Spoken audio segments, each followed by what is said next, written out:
So this is a part of the a part of the public shock and awe response at suddenly seeing young people holding these beads. I think this is Yep. sort of the point of why that Atlantic article was so hilarious, is that it's not the rosary itself that they seem to be worried about.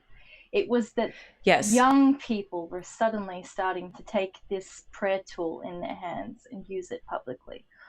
So for someone like me who's come from an environment where you're not used to seeing people praying the rosary, your book gives a very good insight into exactly how different the culture was when this was a ubiquitous part of Christian life in the medieval times. And it wasn't a source of extremism. It was the source of something completely different. They were using the beads as a kind of tool, but you explain this very well in the sense that what they're actually doing is directing their attention by using this tool. So is it that the attention is suddenly becoming too focused? Is this the problem, or am I kind of going on the long? No, I think that's exactly it. It's the attention, right? And you think about. I mean, what do we have to do in order to get people to come and play with us on the live stream, right? We have to get people's attention. and one of the things I did back in sort of preparing to write this book and trying to figure out how to do it methodologically was I did a class on spiritual exercises, history and practice. And we read spiritual texts from, a variety of traditions. We read some yoga texts, we read some Jewish texts, we read a lot of medieval Christian stuff, because obviously I know that. And one of the meditations we had specifically was reading William James's studies in psychology. He's one of the beginning psychologists, right? American psychologist, William James. And his meditation on what attention is and how it works, and realizing, yes, we understand that, it's a sort of, you can see it in eye tracking stuff, right? We're sort of, what are you attending to? What are you attending to? And because you can see the whites of our eyes, you can tell which direction we're looking. So painters in the Renaissance period make a big deal out of this, right? You can optically figure out how to make it look like the painting's looking at you. But we care about that. We care about, where are you looking? Where is your attention? And something like this prayer practice, it's clearly, the whole point of it is to focus your attention very powerfully. Interesting. So the medieval Christians have started this practice with beads, or is this older than the medieval rosary?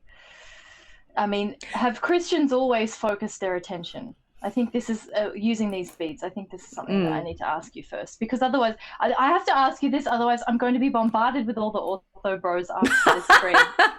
I'll have half the Orthodox internet on my back. Good. Saying, good. We want to talk to them. We want to talk to them. You're a Copt, you're in schism, and now you're talking about Roman Catholic prayer beads, and it's got nothing to do with our chotki, and no. So, well, I don't know. You sent me some pictures. I've got a picture on screen right now from a 16th century painting showing some German beads, but I understand. Oh, wait, here's some beads that I just overlaid it. You said these were Coptic? There's some wooden beads with a little clover leaf on the bottom. It says yes, I had to write down how to pronounce them. Okay. My Coptic's bad. And look, there's even there's some beads on a saint's shrine lying down. Yes. That's Saint Bishoy. Okay. I believe Saint Bishoy, but yeah, the Mekuteria. So they're used. Excuse me. They're used very similarly, from what I can tell, to the Roman Rosary, but of course they're preceding the practice of that specific Roman prayer bead. But from what I've been able to read, this was something that all Christians shared. It's not a practice specific to Romans.